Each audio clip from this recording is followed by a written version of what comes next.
Sholli ala Rasulillah la haula wala quwwata illa billahi aliyil azim. Para pemirsa yang senantiasa dirahmati Allah Subhanahu wa taala, alhamdulillah pada malam hari ini 29 Januari 2024 kita berjumpa lagi dalam sebuah kesempatan diskusi mengangkat sebuah tema krusial yang menjadi trending topik.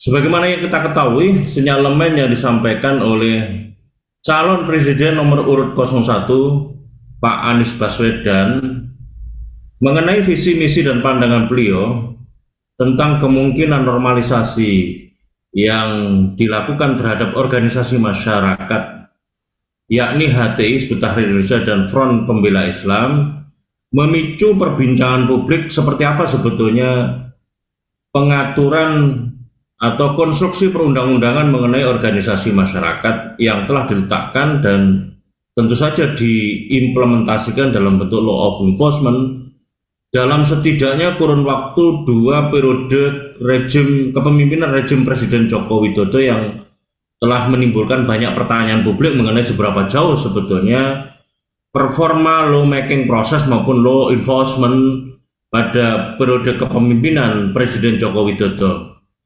Yang terbaru kalau kita melihat dinamika lawmaking proses maupun law enforcement sungguh memprihatinkan, terutama pelanggaran konstitusional yang dinilai oleh banyak kalangan sebagai satu pelanggaran yang berat karena berisi tentang ketentuan pelanggaran terhadap norma yang berkaitan dengan batas usia minimal calon presiden atau calon wakil presiden sebagaimana ketentuan yang diatur di dalam undang-undang pemilu.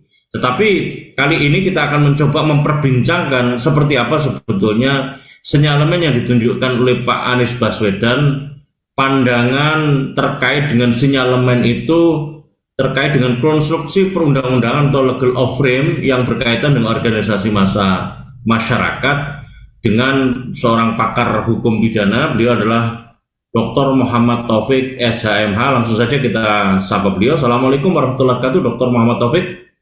Waalaikumsalam warahmatullahi wabarakatuh. Gimana dokter kabarnya? Lama tidak jumpa. Iya, betul. Dokter, saya kira penting untuk diberikan perspektif dokter terkait dengan sinyalemen yang disampaikan oleh Pak Anies Baswedan yang saya melihatnya sebetulnya adalah ingin menjelaskan bagaimana sebetulnya idealitas dan realitas negara hukum dan negara kekuasaan, terutama terkait dengan bagaimana negara hadir dalam memberikan ruang-ruang regulasi berkaitan dengan organisasi masyarakat mengambil kasus Hizbut Tahrir Indonesia dan Front Pembela Islam. Apa yang menjadi catatan hukum Anda, Dr. Muhammad Taufik? Yang pertama kita harus lihat tarik ke belakang ya.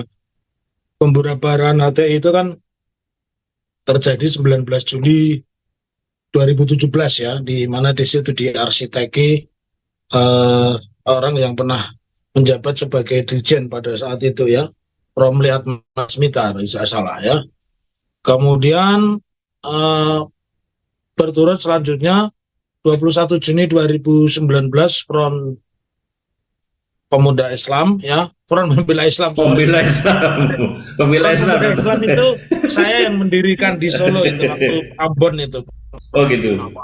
Ambon ya, FPI, saya mendirikan FPI tapi beda singkatan, Front Pemuda Islam. Nah, jadi saya melihatnya begini, memang salah satu ciri negara hukum itu ada 3. Satu, dia punya aturan hukum ya. Kemudian yang kedua, dia punya perangkat hukum. Jadi ada aturan hukum, ada perangkat hukum, di sini polisi dan seterusnya. Dan yang ketiga, dia menjamin asas-asas hukum itu diberlakukan ya.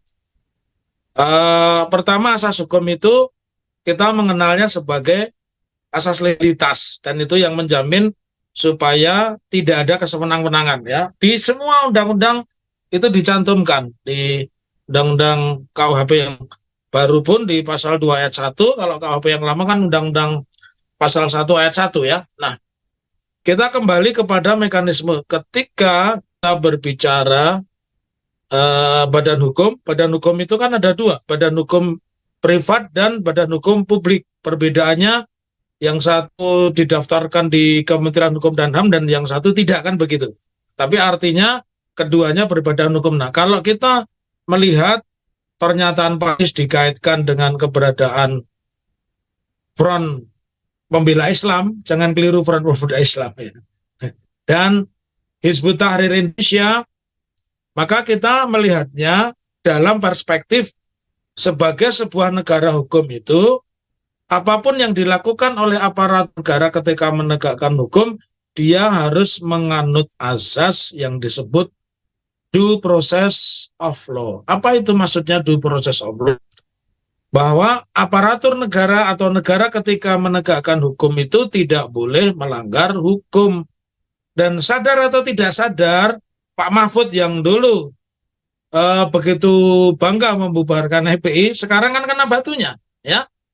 Pak Jokowi dengan sewenang-wenangnya merubah Mahkamah Konstitusi menjadi garda terdepan menjaga marwah keluarga. Ya, kalau dulu Mahkamah Konstitusi itu marwah MK itu menjaga marwah konstitusi, kalau sekarang di bawah Pak Jokowi, alhamdulillah ya, menjadi marwah keluarga itu. Alhamdulillah atau astagfirullah ya itu ya. Astagfirullah kayaknya ya. Kalau Pak Jokowi mungkin alhamdulillah begitu. Ya. Nah, bertitik itulah dari itu ketika kita menggunakan negara hukum, setiap membuat aturan, menegakkannya pun dengan cara yang tidak boleh melanggar hukum. Jadi saya memahami Anies memang dalam situasi yang tidak mudah, ya kan?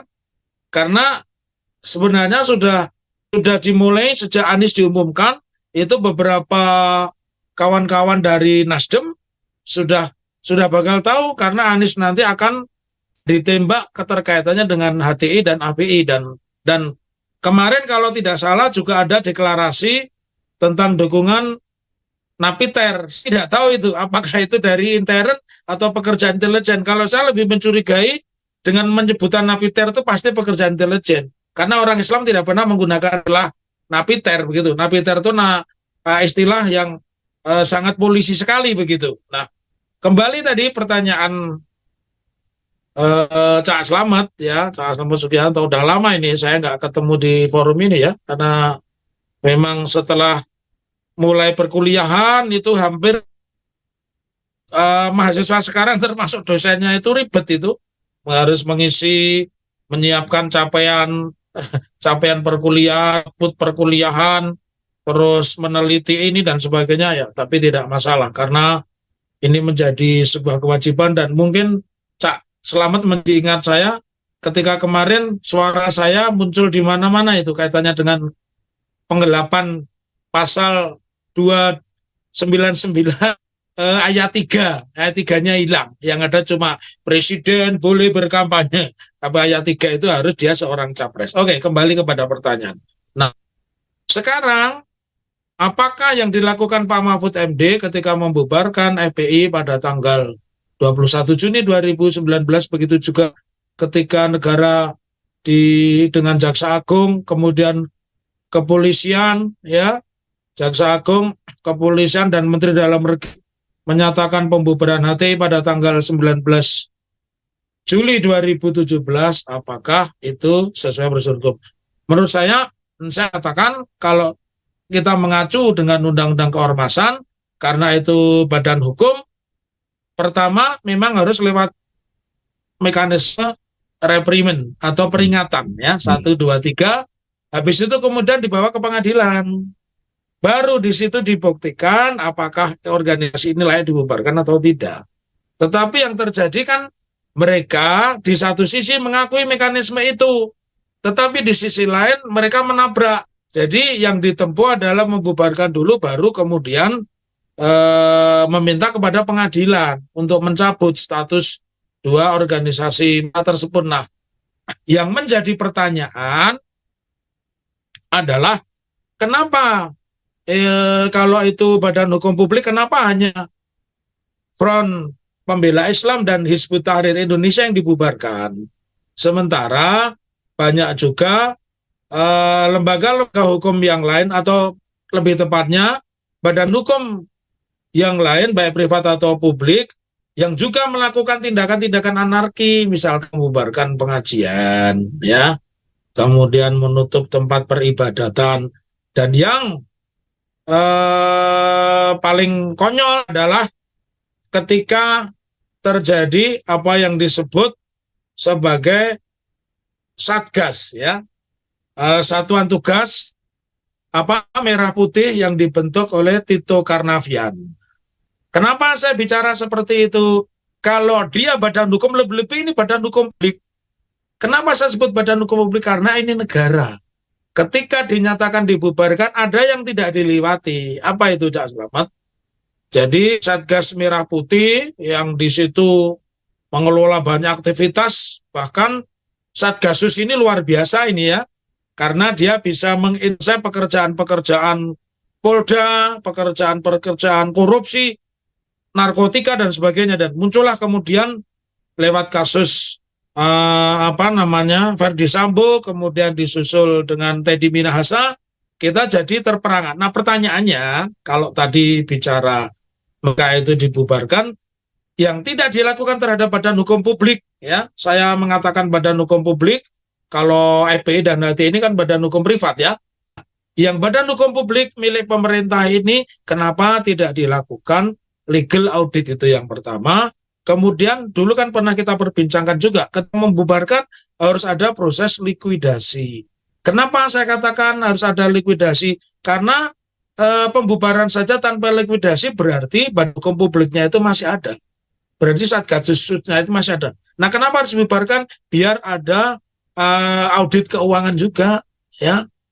Financial auditnya ada, uangnya dari mana, uangnya untuk apa, sumbernya dari mana, dan seterusnya. Ini harus diungkap. Jadi menurut saya sinyalemen posisinya Pak Anies yang mengatakan kemungkinan rehabilitasi HTI dan FPI ini semata-mata didorong karena beliau menghormati hukum, dan itu sebenarnya sangat menguntungkan. Bisa saja besok ada partai politik dibubarkan. Nah, kalau lewat mekanisme bahwa ini negara hukum, semuanya harus lewat mekanisme due process of law, itu sebenarnya semuanya diuntungkan. Artinya tidak hanya HTI dan FPI.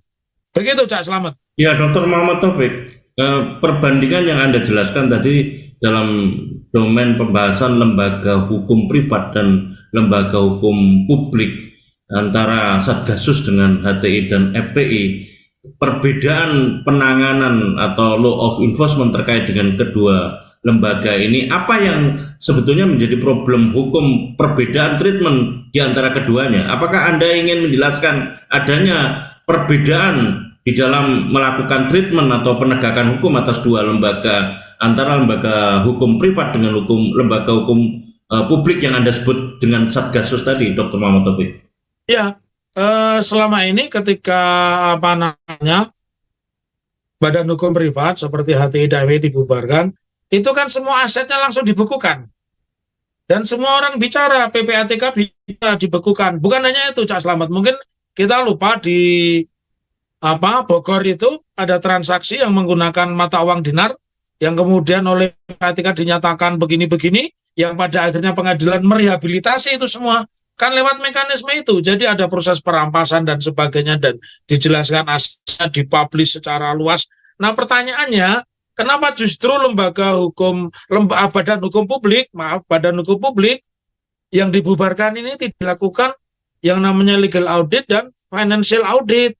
Kenapa tidak dijelaskan sumber-sumber keuangannya dari mana? Dan mestinya masyarakat juga berhak tahu.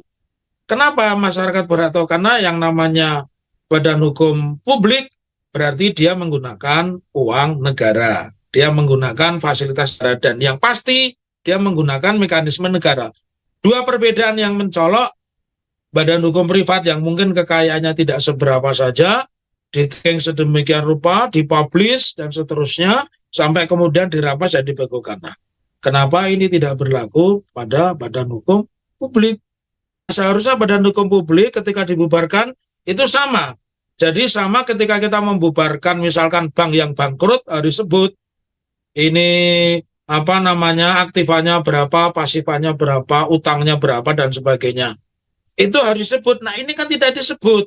Maka menjadi satu keanehan, dan menurut saya di wilayah ini, di gray area ini, di wilayah abu-abu ini, di sini masih banyak uang yang jumlahnya triliunan. Sehingga masyarakat bisa saja menafsirkan, dulu disebut pada saat penangkapan dan peristiwa Ferdi Sambo itu ada ratusan triliun misalnya. Nah, masyarakat berhak tahu ini benar apa enggak gitu loh, ya. Kalau masyarakat tidak diberitahu, maka saya tegas mengatakan itu pembubaran tetapi belum sampai pada penutupan. Jadi bubar tapi belum ditutup. Kalau kita pengajian ketika mengucap doa kafaratul majelis kan dianggap selesai. Itu kalau ada pembicaraan itu dianggap P2P, person to person, kan begitu. Nah, ini lembaga negara bagaimana? Berarti cuma ditutup saja, belum dibubarkan. Ketika dibubarkan harus diaudit keuangannya dari mana, keuangannya untuk apa, dan pasukan ini yang membiayai siapa. Jangan lupa, Cak Slamet, ini negara. Jadi negara hukum itu pahit atau manis ketika ada sebuah proses pelanggaran hukum, masyarakat juga berhak tahu gimana melanggar hukumnya. Kalau itu berkaitan dengan keuangan harus disebutkan. Jadi nggak bisa, karena kalau kita lihat Satgasus itu kan dahsyatnya luar biasa. Dia bisa masalah human trafficking, illegal logging, illegal fishing, ya. Kemudian dia korupsi, kemudian illegal drug, itu semuanya bisa dia lakukan. Nah, kenapa ketika ditutup tidak disertai pembubaran? Ini loh hasilnya, dibentuk Satgasus, sekian ditangkap, dan Satgasus dibiayai ini. Satgasus mengamankan pencurian nikel misalnya, Satgasus mengamankan pencurian ikan di Pulau Natuna misalnya, ya, menangkap penyelundup mesti diumumkan karena ini negara. Kalau tidak, ya berarti negara ini seperti yang ditakutkan oleh Pak Anies, ya. Kalau orang-orang kampung Bayam menyebutnya Abah Anies, kan begitu, ya. Nah, yang penting bukan Abah Slamet Sugianto gitu, ya. Iya, ya Dokter Muhammad Taufik. Kalau memperhatikan kerangka perundang-undangan, terutama norma pidana yang berada di dalam Undang-Undang Ormas, terutama Undang-Undang Ormas yang lahir dari Perpu yang dipakai untuk mencabut status badan hukum HTI, sudah tepatkah masuknya norma pidana di dalam Undang-Undang Ormas? Kalau melihat performa implementasi dari norma pidana antara yang dijatuh sanksikan, ancamkan kepada masyarakat dengan kepada para penyelenggara negara yang terjerat dugaan korupsi misalnya, atau yang sejenisnya yang terkategori dalam domain extraordinary crime, Dr. Muhammad Taufik. Nah, itu satu pertanyaan menarik. Kalau badan hukum publik seperti Satgasus, Satgas Merah Putih, jelas itu penutupan, ya, penutupannya kan dimulai dengan kasus kriminal dulu. Orangnya ditangkap karena melakukan praktek pembunuhan secara terbuka dan ditutupi sehingga kemudian menjadi skandal. Nah, ini menjadi satu pertanyaan menarik. Masyarakat hanya ditunjukkan kepada publik itu, ini ada seorang jenderal bintang 2 membunuh seorang bintara, hanya situ. Tetapi motifnya apa, latar belakangnya apa, tidak disebutkan. Masyarakat berhak tahu dong. Masih sampai sesadis itu, apakah benar sinyalemen atau rumor yang berkembang itu berkaitan dengan uang? Dan kalau kita lihat sinyalemen itu, bagaimana dulu pengacara Kamarudin Simanjuntak berapi-api dan pernah diperiksa juga ketika melaporkan salah seorang komisaris BUMN, ya, yang istrinya itu ugal-ugalan, punya uang banyak, dia disuruh menampung uang korupsi, kan nggak ada kelanjutannya. Nah, berarti saya mengatakan ketika sebuah peristiwa hukum itu yang tidak dituntaskan, berarti di situ ada ketidakjelasan. Nah, tidak bisa badan hukum publik ditutup tanpa harus ada pembubaran. Nah, sementara kalau kita lihat FPI HTI ini kan tidak pernah dibuktikan kejahatannya dulu. Tahu-tahu dicabut syarat-syarat dicabut kewenangan administrasinya. Dia dianggap tidak memenuhi syarat, oleh karena itu dibubarkan. Nah, padahal di dalam konteks pidana pembubaran sebuah badan hukum itu disebabkan karena 3 hal. Satu, putusan pengadilan. Ya. Yang kedua, dia melakukan kejahatan. Dan yang ketiga, secara norma, badan hukum ini dibuat untuk melakukan kejahatan. Misalnya ini, dulu kan pernah dibentuk yayasan mantan napi perampok, kan nggak boleh. Orang membentuk, oh berarti ini memang niatnya jelek, atau komunitas alumni koruptor, ya. Komunitas alumni koruptor. Nah ini kan dibentuk jelas dia niatnya jelek, karena secara norma tidak boleh, ya. Kemudian dilihat dari niat dan tujuannya itu pasti tidak benar, maka tidak boleh didirikan. Nah, jadi dari fakta-fakta ini terjadi satu perbedaan yang sangat mencolok. Di satu sisi yang jelas-jelas terjadi peredaran uang yang besar, kemudian terjadi peristiwa pembunuhan, ya, yang notabene dilakukan oleh Jenderal Bintang 2 tanpa dilakukan likuidasi, tanpa dilakukan publisitas bahwa sebenarnya yang terjadi. Masyarakat hanya ditonjolkan ini ada pembunuhan begitu yang sudah diskenario sedemikian rupa. Nah, sementara terhadap EPI tidak terjadi itu. Misalkan kalau EPI ternyata ditemukan mendanai terorisme, kan dibuktikan dulu di pengadilan. Bisa asumsi.